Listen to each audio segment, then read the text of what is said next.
अगला प्रश्न है, महाराज जी क्या निकुंज में पहुंचने के बाद हम जब चाहें गोलोक में और जब चाहें वृंदावन निकुंज में आ जा सकते हैं क्या?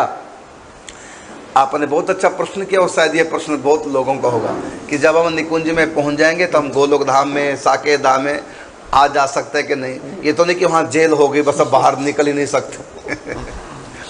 पूर्ण स्वतंत्र हैं आप, निकुंज पूर्ण स्वतंत्र है और कोई भी धाम पूर्ण स्वतंत्र नहीं है, केवल निकुंज वृंदावन पूर्ण स्वतंत्र है। क्योंकि हम जिस धाम की प्राप्ति करेंगे उसके नीचे तो कहीं भी आ जा सकते हैं लेकिन उससे ऊपर नहीं जा सकते हैं जी। लेकिन निकुंज वृंदावन सर्वोपरि, उससे आगे कुछ है नहीं। याते पर कछु सुख नहीं, रसिकन कहो विचार, सर्वोपरि सखी भाव सो होए पान सुख सार। याते पर कछु सुख नहीं। और रसिक देव जी भी कहते हैं कि रूप रसिक जी महाराज ने एक जगह लिखा है कि सब ते पर गोलोक है और ताते पर बनराज। सबसे आगे गोलोक धाम और उससे भी आगे बनराज। बनराज का मतलब बनों का राजा अर्थात वृंदावन। तो हम जिस भी धाम की हम प्राप्ति करेंगे उस धाम में तो हम जाएंगे, उसके नीचे जब चाहे आप कहीं भी घूम सकते हैं लेकिन उससे ऊपर नहीं जा सकते। लेकिन सबसे ऊपर निकुंज है, इसलिए निकुंज में पूर्ण मोक्ष है, पूर्ण स्वतंत्रता है।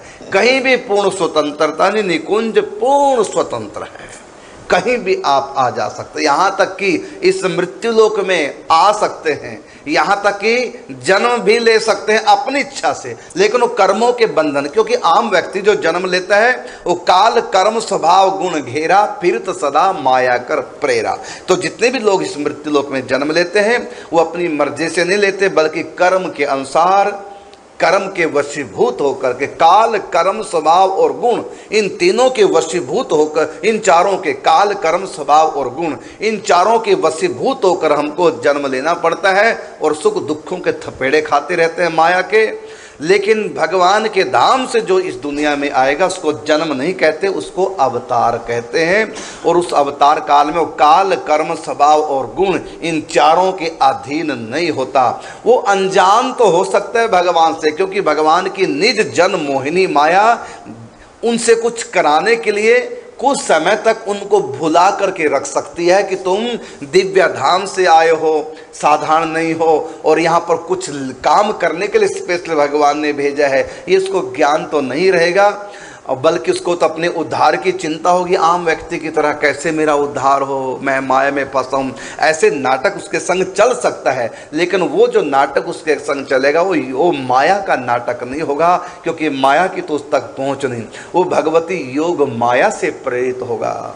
वो भगवान की निज जन मोहिनी माया वो उसके साथ खेल करके उससे कुछ ऐसे कार्य करा सकती है जिससे एक आदर्श प्रस्तुत हो, लोगों को एक नई दिशा मिले, लोगों में एक जागृति आए और भटके हुए लोगों को राह मिले। इस प्रकार से नित्य धाम से यहाँ पर संत भी आ सकते हैं, संत रूप में अवतार लेकर। और ऐसा नहीं कि वो विरक्त संत हो, गृहस्थ भी हो सकते हैं। कितनी ऐसी विभूतियाँ इस दुनिया में आई जो यहाँ कर गृहस्थ भी बने और विरक्त भी हुए हैं और अंत में सबका भक्ति का प्रचार करके फिर वापस लौट गए। जैसे निम्बार्क भगवान निकुंज से रंग देवी निम्बार्काचार्य जी के रूप में आई, इसी प्रकार हित सजनी नाम के सखी श्री हित हरिवंश महाप्रभु जी के रूप में आई।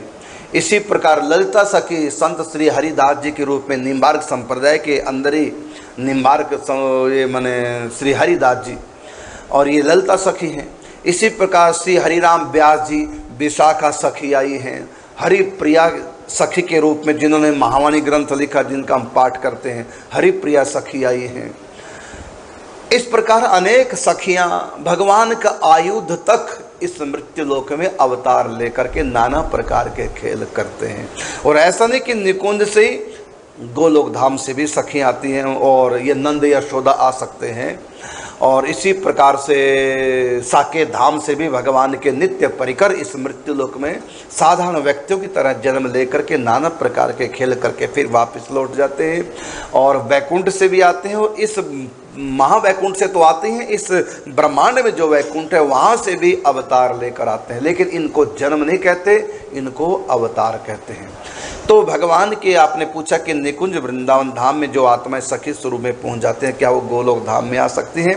गोलोक धाम में नहीं, अनंत अनंत भगवान के जो दिव्य लोक हैं, और यहाँ तक इस मृत्यु लोक में जहाँ चाहे पूर्ण स्वतंत्र आत्मा, यदि उनकी इच्छा हो